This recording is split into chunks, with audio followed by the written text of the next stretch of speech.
Hey, Shadow the Prisoner. What did you think, Jeff, of the editing when you saw the full scale of the project? Actually, editing wasn't too bad. It was sort of edited when I got it. It was kind of a work that had already been done, and what I was doing was basically polishing it. Taking something that was there already and sort of cleaning up a few edit points that were bad. And my role was more taking old footage and trying to update it a little bit, add a little bit of color, balance some things, some shots that were, two different types of film that didn't match. Trying to make the images match, and generally clean it up a little. Not really clean it up, but it was mostly coloring and maybe just fine tuning a few edits. That was basically what I did. What do you think about some of those great actors? Well, that's the drawback with using cheap or free actors is that you can't really demand too much of them. So, yeah, I've often said it is what it is, and I'd say that goes true here. Yeah, yeah. But you know what? There's a charm about bad acting. I think that if these sort of B movie horror films had really high quality acting, they wouldn't be as charming as they are. Part of the whole package is, it's cheesy, it's cheap, and it's bad in a lot of ways, but people love it. So I mean, yeah, if you get bad acting, it's exactly what it should be. Yeah, Harold was pretty good. Oh yeah, yeah. You had moments, but the key actors were certainly not professional actors. And, No.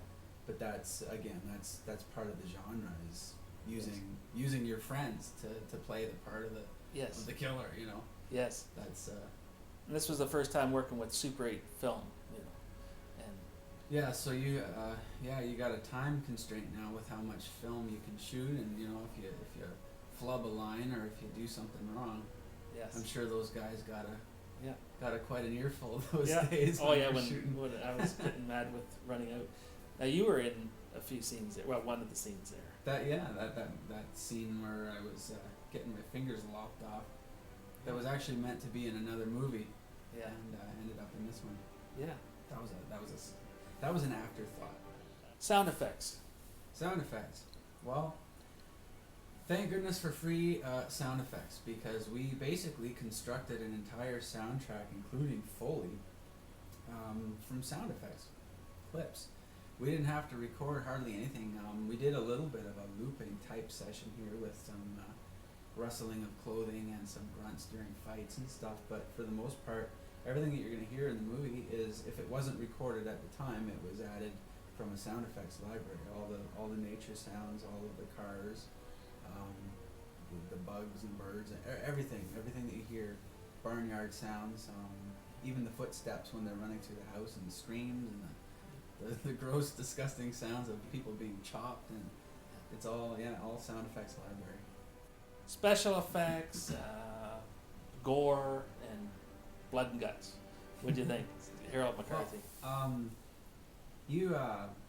I know you had spent a lot of time sort of with him and learning from him and stuff like that. And a lot of this equipment and things you borrowed from him. I don't know. Did he do any of the actual makeup work, or was that you? All that of did it. All of it. I was just a helper. Oh, he did it. Okay.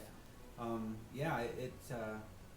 mean, for as cheap and low budget as it is, it actually some of it looks pretty harrowing, especially with that kind of grainy film and low light.